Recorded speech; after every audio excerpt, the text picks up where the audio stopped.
देखिए, झारखंड की सियासत के लिए आज का बड़ा दिन है क्योंकि आज हेमंत सोरेन का शपथ ग्रहण समारोह होने जा रहा है। 14वें मुख्यमंत्री के रूप में हेमंत सोरेन शपथ लेंगे। मोरहाबादी मैदान में शाम 4 बजे शपथ ग्रहण समारोह का आयोजन किया गया है। कई बड़े नेता इस समारोह में शामिल होंगे। कांग्रेस अध्यक्ष खड़गे, राहुल गांधी शामिल होंगे। इसके साथ साथ तेजस्वी यादव, अखिलेश यादव, केजरीवाल भी शामिल होंगे। कई राज्यों के सीएम भी इस समारोह में शामिल होंगे। तो देखिए, ये सरकार रिपीट हो रही है और झारखंड की सियासत के लिए महत्वपूर्ण दिन आज का। हालांकि आज केवल और केवल हेमंत सोरेन ही मुख्यमंत्री के तौर पर शपथ लेंगे और बताया जा रहा है कि विश्वास मत के बाद से कैबिनेट विस्तार होगा और उसके बाद बाकी जो मंत्री हैं उनका शपथ होगा।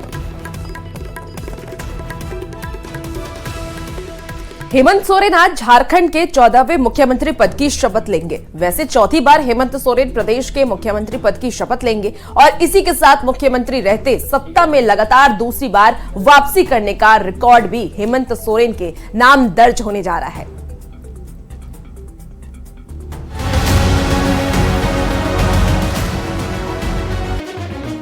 झारखंड के राजनीतिक इतिहास में ऐसा पहली बार हुआ है जब कोई सरकार अपना कार्यकाल पूरा कर दूसरी बार सत्ता में वापस आई। गुरुवार को हेमंत सोरेन प्रदेश के 14वें मुख्यमंत्री पद की शपथ लेंगे। हेमंत सोरेन व्यक्तिगत तौर पर चौथी बार सीएम पद की शपथ लेंगे।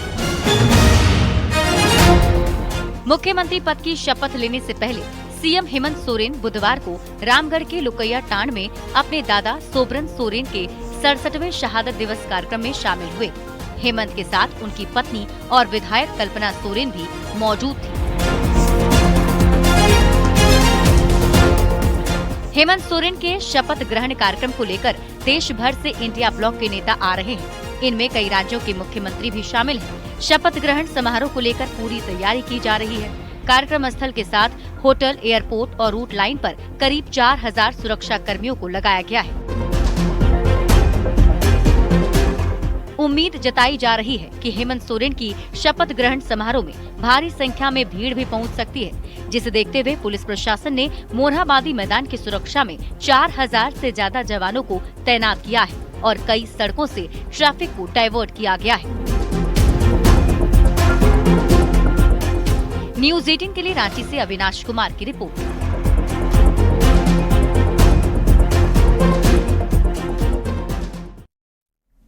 और देखिए, झारखंड कांग्रेस प्रभारी गुलाम अहमद मीर ने बता दिया है कि आज कौन शपथ लेगा। मीर ने कहा कि आज सिर्फ हेमंत सोरेन सीएम पद की शपथ लेंगे। सीएम के शपथ ग्रहण के बाद विधानसभा का विशेष सत्र बहुत जल्द बुलाया जाएगा, जिसमें विश्वास मत हासिल करने के बाद मंत्रिमंडल का विस्तार होगा।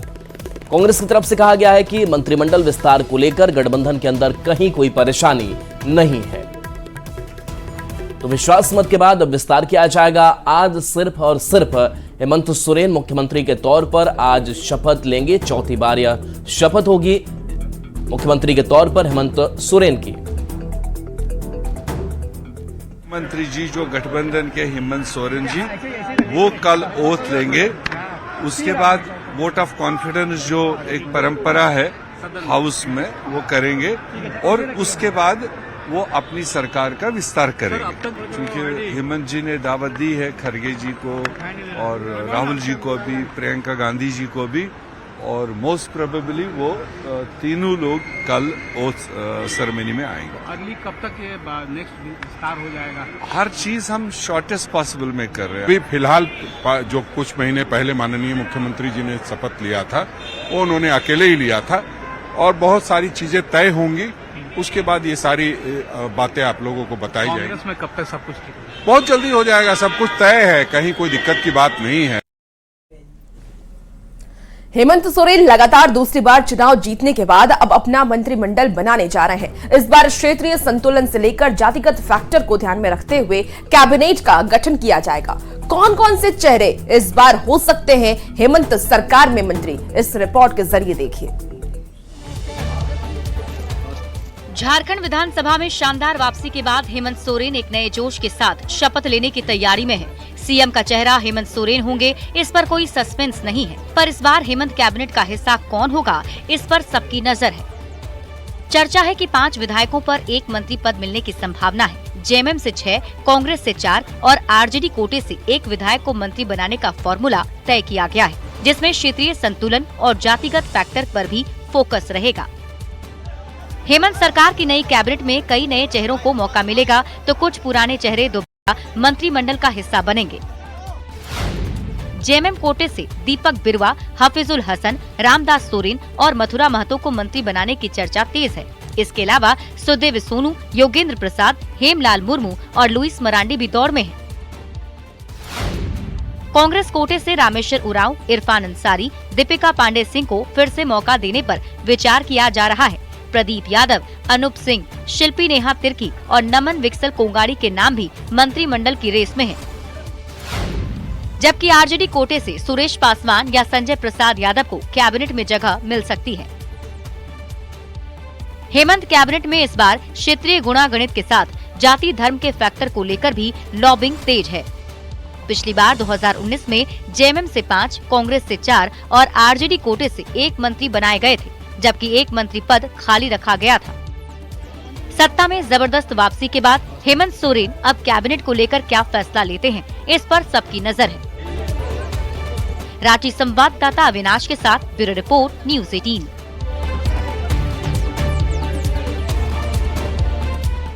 हेमंत सोरेन के शपथ ग्रहण समारोह में शामिल होने के लिए वीवीआईपी रांची पहुंच रहे हैं। अतिथियों के स्वागत के लिए झारखंड की समृद्ध संस्कृति की झलक भी दिख रही है। पारंपरिक पोशाक में झारखंड के डांसर मेहमानों का स्वागत कर रहे हैं। ये तस्वीर देखिए और यही झारखंड की संस्कृति और परंपरा जो है वो दिखती है कि कैसे यह झारखंड की धरती अपने अतिथियों के स्वागत के लिए जानी जाती है। और देखिए आदिवासी संस्कृति, परंपरा और नृत्य के साथ जो वीवीआईपी पहुंच रहे हैं उनका भव्य स्वागत। और इसी बीच बड़ी खबर राज्य से आ रही है, जहां शपथ ग्रहण कार्यक्रम को लेकर के ट्रैफिक व्यवस्था में बदलाव किया गया है। दोपहर 12 बजे से शाम 8 बजे तक ट्रैफिक व्यवस्था में बदलाव रहेगा। बता दें आपको कि शहर में ई-रिक्शा का परिचालन बंद रहेगा। सुरक्षा व्यवस्था को लेकर भी विशेष व्यवस्था की गई है। और आपको ये भी जानकारी दे देंगे, 4000 सुरक्षा कर्मियों को प्रतिनियुक्त किया गया।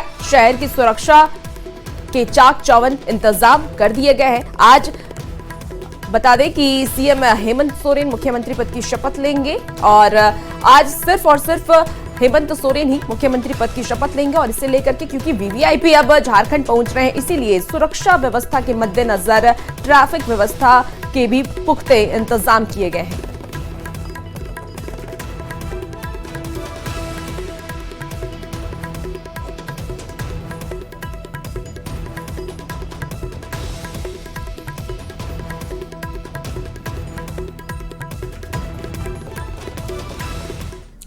और देखिए आज के शपथ ग्रहण समारोह को लेकर रांची का जो ट्रैफिक प्लान है वो बदल दिया गया है। तो आज का ट्रैफिक प्लान क्या रहने वाला है वो एक एक कर आपको बताते हैं। तो देखिए शपथ ग्रहण कार्यक्रम को लेकर के ट्रैफिक प्लान में बदलाव किया गया है। बड़े वाहनों का सुबह 8 बजे से रात के 10 बजे तक शहर में प्रवेश बंद रहेगा। सुबह 11 बजे से रात्रि 8 बजे तक छोटे मालवाहक का आना जाना बंद रहेगा। तो देखिए दोपहर 12 बजे से अगर बात करें तो रात्रि 8 बजे तक ई रिक्शा का आना जाना बंद होगा। यानी कि ये तब्दीलियां जो है वो ट्रैफिक को लेकर के की गई है और कांके की तरफ से आने वाले बड़े वाहन बोडिया तक ही आ पाएंगे। और चाईबासा की बात कर ले तो चाईबासा की तरफ से आने वाले बड़े वाहन बिरसा चौक तक आ पाएंगे। गुमला सिमडेगा से आने वाले बड़े वाहन आईटीआई बस स्टैंड तक ही आ सकेंगे। और पलामू से आने वाले वाहन पंडरा कटहल मोड़ तक आ सकेंगे। इसके साथ साथ दूसरे रूट की अगर बात करें तो जमशेदपुर से रांची आने वाले बड़े वाहन दुर्गा सुरेन चौक, नामकुम या कुसाई घाघरा तक आ सकेंगे।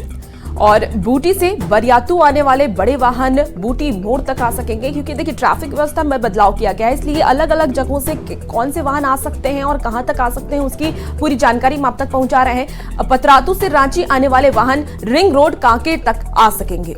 और देखिए इस कार्यक्रम को लेकर के 10 अस्थायी पार्किंग भी बनाया गया है। तो ये ट्रैफिक व्यवस्था में बदलाव जो है वो आज देखने को मिलेगा इस शपथ ग्रहण समारोह के पूरा होने तक।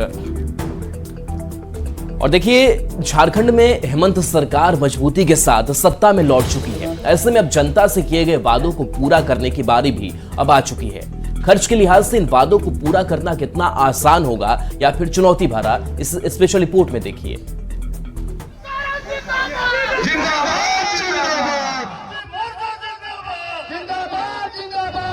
चुनाव में वादों पर भरोसा दिलाना जितना मुश्किल होता है, चुनाव के बाद उसे पूरा करना शायद उससे भी ज्यादा मुश्किल होता है। झारखंड विधानसभा चुनाव में झारखंड मुक्ति मोर्चा का अधिकार पत्र अधिक भरोसेमंद साबित हुआ। एक ही नारा, हेमंत दोबारा पर जनता ने खुलकर भरोसा किया। ऐसे में अब चुनाव के बाद जनता के वादों को पूरा करने की बारी आ गई है।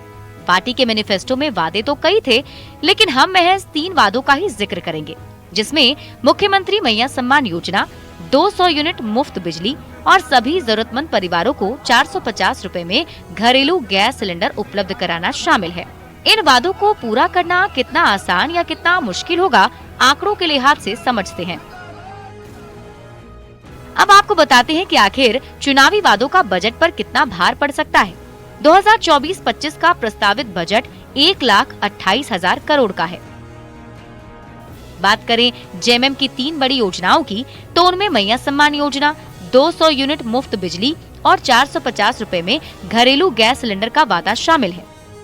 इन 3 योजनाओं पर अनुमानित बोझ औसतन 38,500 करोड़ से अधिक होगा। इसे लेकर साल 2025-26 के बजट में सरकार पर करीब 39,000 करोड़ का अतिरिक्त बोझ बढ़ सकता है। बात करें 2025-26 में राज्य सरकार के बजट की, तो इसका आकार 30% तक बढ़ सकता है। ऐसे में बजट का आकार बढ़कर 1,67,460 करोड़ के करीब पहुंच सकता है। हालांकि अभी तक बजट का आकार 9% से 13% तक ही बढ़ने का रिकॉर्ड है। हमारा बजट का आकार है 1,28,000 और अगले साल इसमें 38,560 करोड़ और जोड़ दिया जाए, जो कि मेरा छोटा सा रफ कैलकुलेशन है, तो बजट का आकार करीब 30% आगे बढ़ेगा। हालांकि एक्सपर्ट ये मानते हैं कि इन वादों को पूरा करना बहुत ज्यादा मुश्किल नहीं है। राज्य सरकार खनिज पर टैक्स या सेस बढ़ाकर रेवेन्यू जुटा सकती है, क्योंकि राज्य में खनिज की कोई कमी नहीं है। लेकिन बात जब सत्ता से जुड़ी हो तो राजनीति अपनी जगह तलाश ही लेती है।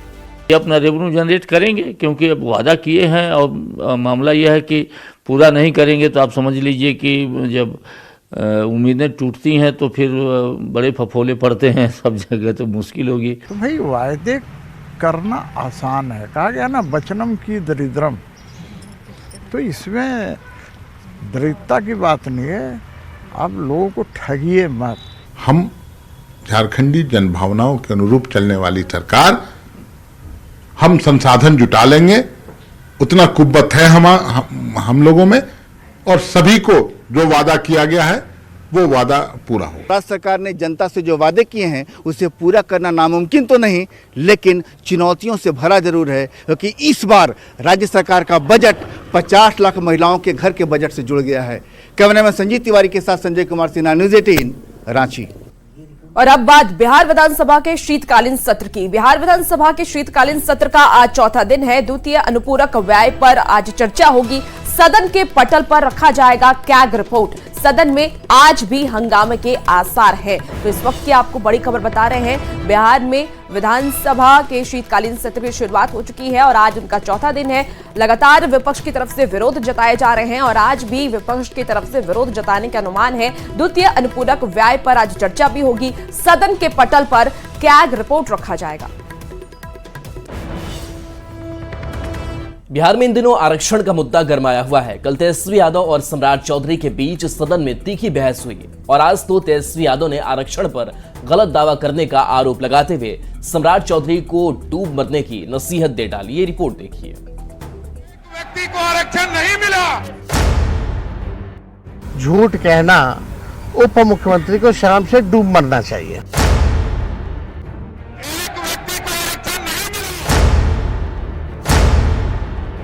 आरक्षण उस चिड़िया का नाम है जिसके जरिए राजनीतिक दलों की सियासी रोटी पकती है। बिहार में एक बार फिर इसी आरक्षण को लेकर नया बवाल मचा है।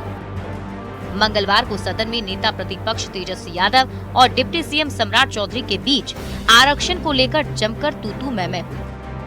तेजस्वी यादव ने सीएम नीतीश से आरक्षण बढ़ाने की मांग की, तो सम्राट ने सवाल लालू राबड़ी शासनकाल पर दाग दिए और कहा कि आरजेडी के 15 साल के राज में एक व्यक्ति को भी आरक्षण का लाभ नहीं मिला। आपको 15 साल आपके आदरणीय माताजी पिताजी को राज करने का मौका दिया था, एक व्यक्ति को आरक्षण नहीं मिला। सम्राट चौधरी के इतने बड़े आरोप को तेजस्वी भला ऐसे कैसे नजरअंदाज करते। आज पूरे होमवर्क के साथ मीडिया के सामने आए और उन पर झूठ बोलने का आरोप लगा दिया। तेजस्वी यादव ने कहा कि लालू प्रसाद ने ही अपने राज में 12% अति पिछड़ा आरक्षण को बढ़ाकर 14% किया, जिसे राबड़ी देवी के कार्यकाल में 14% से 18% कर दिया गया।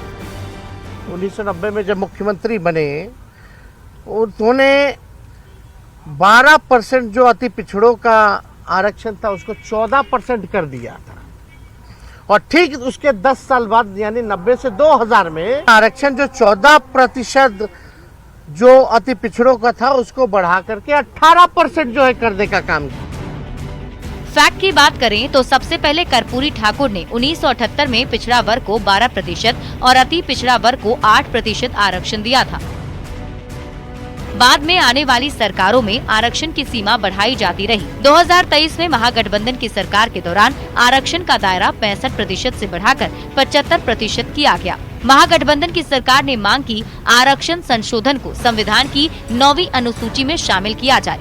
फिलहाल ये मामला सुप्रीम कोर्ट में अटका है। एक बार फिर शीतकालीन सत्र की शुरुआत होते ही विपक्ष इसी मुद्दे पर सरकार पर हमलावर है। Bureau report, news 18। आरक्षण को लेकर आज आरजेडी नेता सभी मुख्यालय पर धरना देंगे और इस पर मंत्री हरि सहनी ने आरजेडी को आड़े हाथ लिया। उन्होंने कहा कि जब ये लोग सत्ता में रहते हैं तो सिर्फ अपने परिवार के बारे में सोचते हैं और जब सत्ता से बाहर होते हैं तो हाय तौबा मचाते हैं। झूठ पर झूठ, झूठ पर झूठ, झूठ। अभी ये कौन है कहने वाले आरक्षण पर? ये किसने कब दिया? किस जाति का किसी एक जाति का नाम बता दे कि हमने आरक्षण दिया। और भारतीय जनता पार्टी एनडीए पूरे के पूरे ऐसा कोई समाज ही नहीं बचा कि जो कह दे कि हम आरक्षण का दायरे में नहीं आते। ये तो भारतीय जनता पार्टी, ये लोग तो केवल झूठ बोलकर इन्हें पता चल गया है। वक्फ बोर्ड संशोधन बिल पर बिहार विधानसभा में तीसरे दिन भी सियासी संग्राम देखने को मिला।